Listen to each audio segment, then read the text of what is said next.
I put my dad in the street against a heavyweight. I've gone back to the dad. I've punched him a few more There's times. 5 blokes outside my front door. Can you come and help One me? hell of a fucking story, so stay tuned.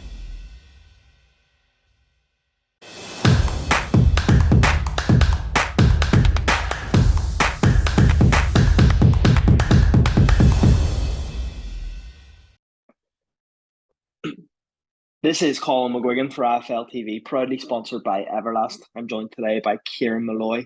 Kieran, how's things? Yeah, all good, all good. Busy with training, just back from a tough running session there with the lads. So everything's going good. I'm sure you're over in Loughborough with Angel Fernandez. How's this camp been for you? Yeah, it's been really good. We're in sort of a very physical phase at the moment. A lot of sparring, a lot of conditioning, a lot of running. Being pushed on every day by Fraser and Richard. I think Josh is back in next week, so it'll be good to have him as well. But no, everything's going good. Getting a lot of one-on-one time with Angel, and we're working on stuff that we need to improve on every day, which is good. Did you have much time off after your last fight? You last fought in Belfast, obviously on the COLM boxing card. Have you had much time off since then? I went to France with my girlfriend for a week just for a holiday. And just after that, then I was just taking over back home with my dad, just kind of staying in shape. But yeah, it was nice to get a week off after a couple of hard training camps back to back. Did it take a bit of time then, obviously, for Angel to come back to the gym, or was he back straight away after Usyk and Saudi? He took 2 weeks off. He went to visit his parents and stuff like that because he hadn't seen them in over 3 years. So I was back in Loughborough in university training with Jay Allen. And a couple of the lads running out as well. But I was just kind of getting the fitness back up to peak and stuff like that. But Angel got back then a few weeks ago, so we've been working hard since. Obviously, you've said there about AJ coming back to the gym next week, you think. What can you take from the likes of AJ, Richard Riakporhe, Fraser Clark, and around that environment that you're in? Obviously, is every day a learning day for you in there? It is, of course. You see everything. Like, you see the way AJ is preparing for the biggest fights in boxing. Richard is hopefully one fight away from world title. And even Fraser, he was out for, the guts of 3-4 months with a hand injury.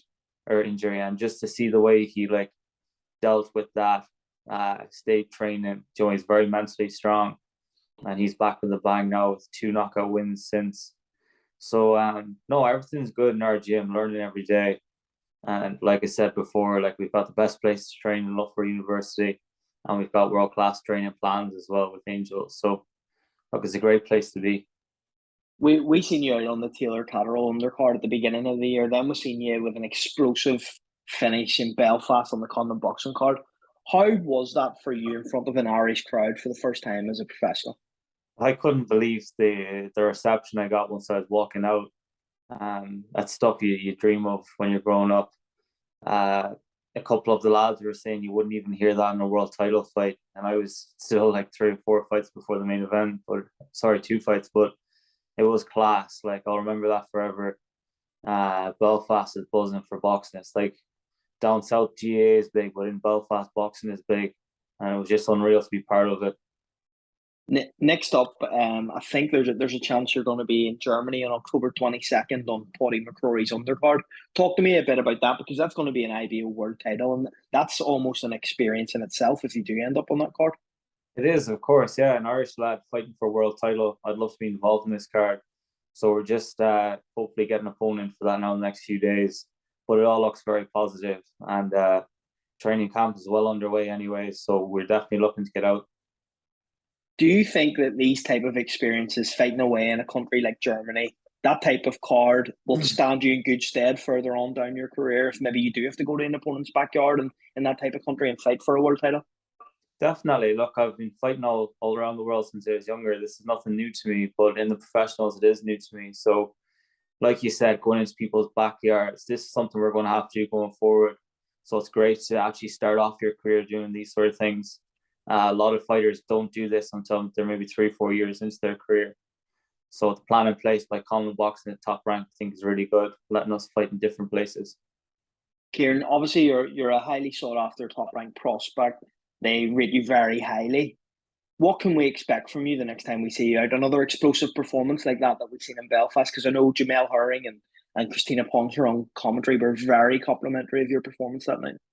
Yeah, definitely. It's like I said before with my debut, I think I was a bit eager. I didn't actually show how I could be. And my next performance in Belfast slowed things down. And once I got the chance to take them out of there, I'd done it. And that's what we're focusing on. There's 3 or 4 things I just need to tighten up on. But we're looking towards like an explosive performance like we had in Belfast. But just keep learning on the job.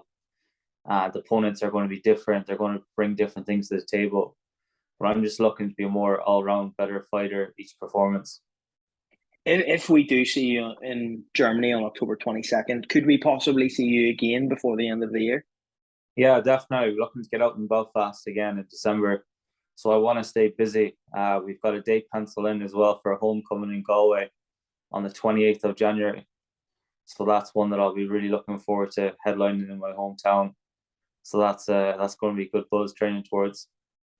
Yeah, that'll obviously be an experience as well in itself in front of your home city. But in terms of what you've learned from the gym, obviously you're alongside one of the biggest names in boxing, and Anthony Joshua. What kind of advice and what have you taken off him through your experience at the moment in Loughborough?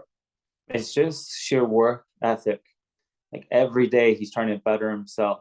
And what I've learned is from watching these like types of guys since I was a kid, you think they're at the top of their game, and these guys are at the top of their game, but every day is still learning. And it's refreshing to see as well, because sometimes we all have bad days in sparring and stuff like that, but these guys do as well. And it's how they mentally prepare themselves for the next day. You have to sometimes brush off the bad days and just fully focus on bettering yourself. Aim high, and reach for the stars, because you can get there. I'm sure there's been plenty of moments where AJ's give you specific advice or you've had chats, but is there anything that sits in your mind right now as I ask you the question of a time and maybe AJ's give you some sort of advice about your career? Like I said, he just keeps telling me to aim high, keep working hard. He knows that none of the other gyms around are training as hard as we are. We've got a great like our coach has a global vision for us all. But yeah, he's a pleasure to train along with, because he's got a great eye for detail, and he's told me that he thinks I'll be world champion. So that's where we want to be. As well as that, obviously, I need to get your thoughts on an AJ Fury fight. Do you think it happens? Obviously, AJ's not been back in the gym yet, but from what you gather from being around that environment, is that something that he wants at the highest level? It is, of course, yeah. He actually was back in camp there a week ago. He was training along for a week, and then he had some commercial stuff over in Italy, I think. But he's straight back to business. He's in good shape already as well. But I think it's a fight he definitely wants. They were looking at December.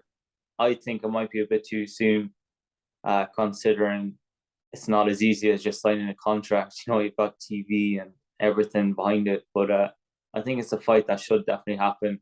I think now is the best time it should happen as well. But hopefully, I'm not sure about December, but hopefully the new year. Finally, Kieran, I do need to get your thoughts on the big fight next week, Conor Ben and Chris Eubank. For people that don't know, you actually done a great job on the punditry of a TG4 show in Ireland last weekend, and I've read the comments of people very complimentary about your boxing knowledge. What do you think about that fight next week, and who do you think wins that for you? This is a good fight, because obviously you've got Conor Ben, who's coming up in weight, Chris Eubank coming down.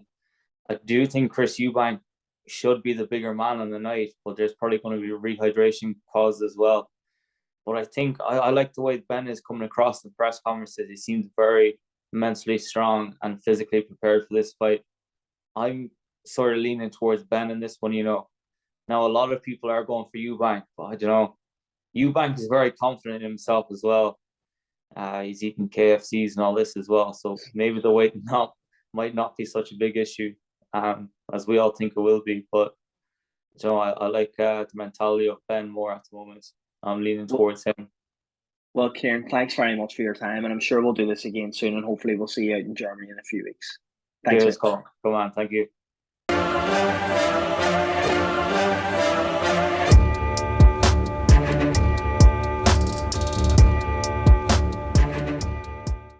Yeah, I put my dad in the street against a heavyweight. I've gone back to the dad I've punched him a few more There's 5 times. blokes outside my front door. Can you come and help One me? hell of a fucking story, so stay tuned.